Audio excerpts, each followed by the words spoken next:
And for the next fight, we got Michael Prazeres taking on Shavkat Rakhmonov.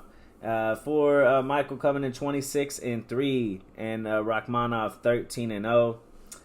For this fight here, for Rakhmonov, he ran through his opponents, winning titles at M1 Global. Then came into the UFC and debuted with a win by choking out Alex Oliveira, Cowboy. He was stopped. He has stopped all of his opponents since all of his opponents since in his professional career. He is still improving. He does have a ways to go with his wrestling, but he can rock you, and he can rock you on the feet, and then follow his opponents to the floor, and that's where he finishes. He goes for the finish on the ground. For Prazeres, he was having trouble with his weight at 155. He did miss weight 3 times, I believe, before finally moving up to 170 with strong victories over Zach Cummings and Fabinski. He's coming off a 2-year USADA suspension, so I am curious to see how he bounces back from that long layoff. We don't like going in off guys off of layoffs unless you're a Diaz brother.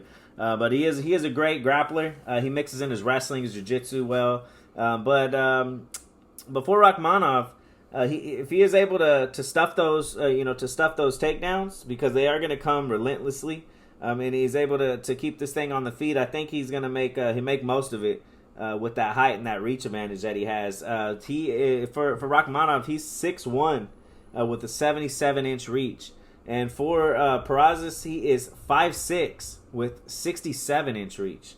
That's a huge difference. But Prazeres does have some nice wins, on his resume as well. He did beat Gilbert Burns back in 2016. And like I mentioned, Fabinski and Zach Cummings, also Josh Berkman, but that was at the tail end of his career. But he's no pushover, 26-3. But I just think this young kid, coming up, he's on a roll. He's a finisher, and I think if he's able to stuff these takedowns and keep it on the feet, I think he could pull something off. Yeah, you said it, man. That's going to be pretty much the name of the game. If Prazeres is going to get him down. He is going to get him down. He's going to keep shooting. It's just going to it's going to be how much Rakhmonov is going to be able to get up and continue to land damage, because man, Prazeres, like his name, man, it's attractive. That boy is just he's built like a tank, and when he gets you down, it's going to be very hard to get back up. What I do notice about him, though, is he does gas a little bit towards the later rounds. And I think that's where Rakhmonov can really just start putting it on him. And, yeah, man, this is a hard fight to call, honestly. What's the line on this one? For the line, Prazeres is plus 220, and Rakhmonov is minus 280. Damn. So So that I couldn't really pick it. I mean, Prazeres can damn well get these first 2 rounds, and then that third round looking looks real suspect for his gas tank. And who knows, man? Rakhmonov can pull off a 10-8. You're looking at a draw there, so maybe a draw prop. I've hit those before, like on the Sam Alvey and Jung-Un fight.